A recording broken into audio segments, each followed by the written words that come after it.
ओम श्री गणेशाय नमः।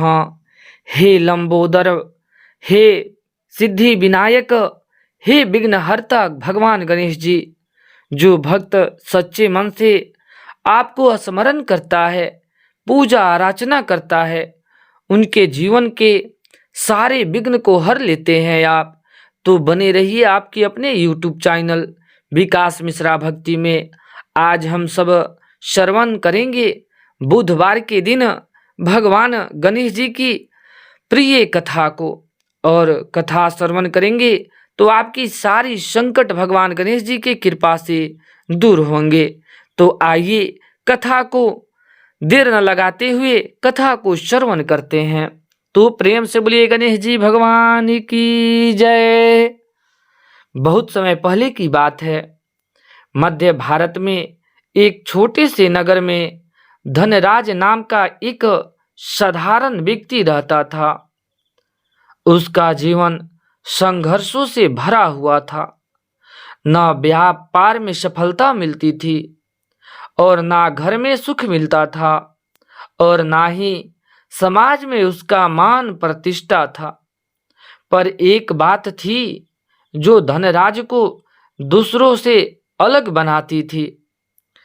उसकी भगवान गणेश जी में अटूट विश्वास, प्रेम और भक्ति था।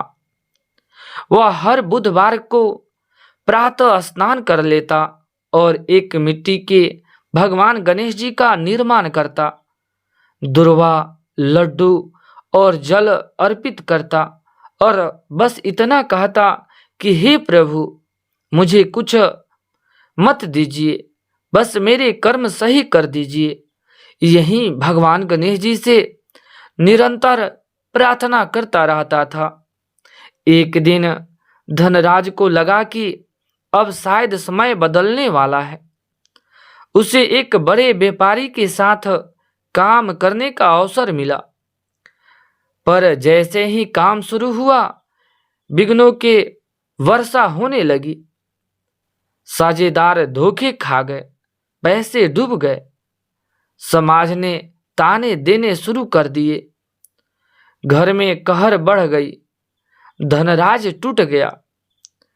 एक दिन बुधवार की रात वह सोते हुए बोला, हे विघ्नहर्ता, हे भगवान गणेश जी, मैं तो आपको पूजा करता हूँ, आप पे विश्वास करता हूँ, फिर भी मेरे जीवन में इतने विघ्न क्यों आते हैं।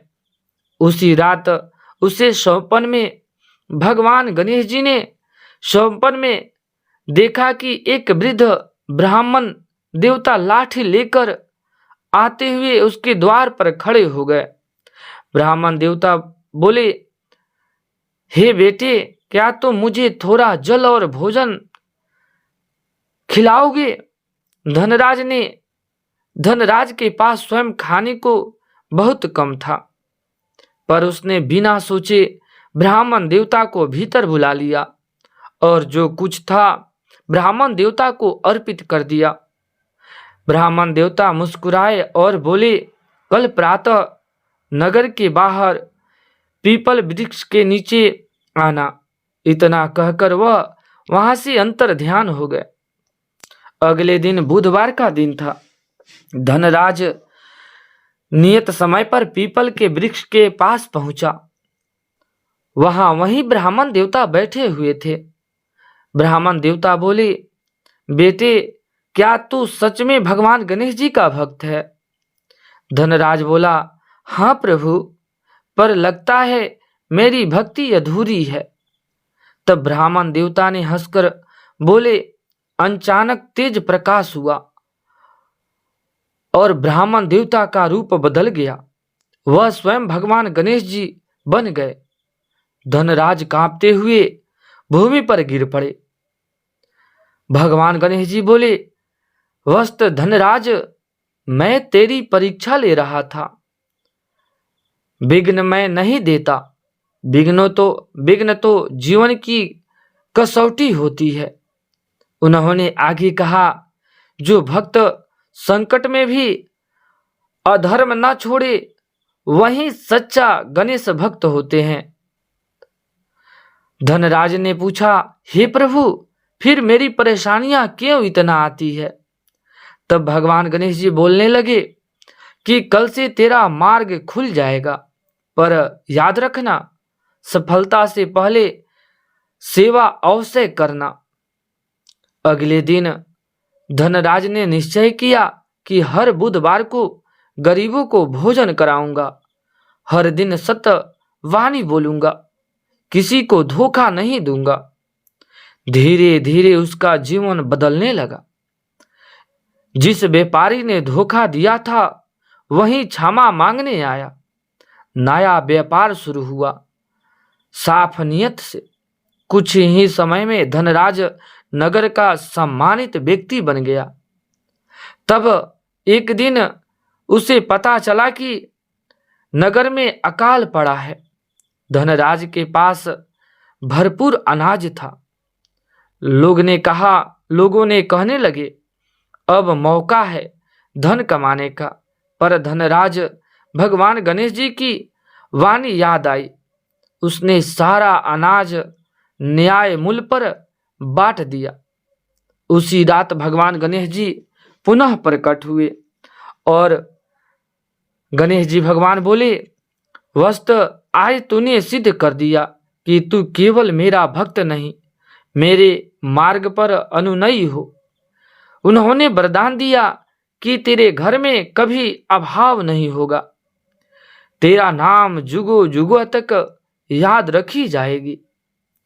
और तभी से धनराज का जीवन भक्ति और उदाहरण बन गया। इस कथा से हमें यह ज्ञात होती है कि भगवान गणेश जी विघ्न हटाते हैं, पर पहले धैर्य सिखाते हैं। सच्ची भक्ति में शिकायत नहीं होती। बुधवार की गई श्रद्धा से व्यर्थ नहीं जाती। और बुधवार की यह कथा सुनने से घर में सुख शांति समृद्धि आती है। इस प्रकार से कथा संपन्न होती है। हे गणनायक, हे गणेश जी महाराज, हमारे जीवन के विघ्न को हरिए आप और हमें भी धनराज जैसे सच्चा भक्त बनाइए। तो प्रेम से बोलिए गणेश जी भगवान की जय। अगर आप सभी को भगवान गणेश जी की कथा, बुधवार व्रत की कथा अच्छा लगा हो तो चैनल को जरूर से जरूर सब्सक्राइब कर दे। विकास मिश्रा चैनल पर प्रतिदिन आने वाली आगामी वीडियो व्रत त्यौहार कथा प्रतिदिन मिलता रहे, इसलिए जरूर से जरूर सब्सक्राइब कर दें और कमेंट में जय गणेश जी महाराज जरूर से जरूर लिख दें।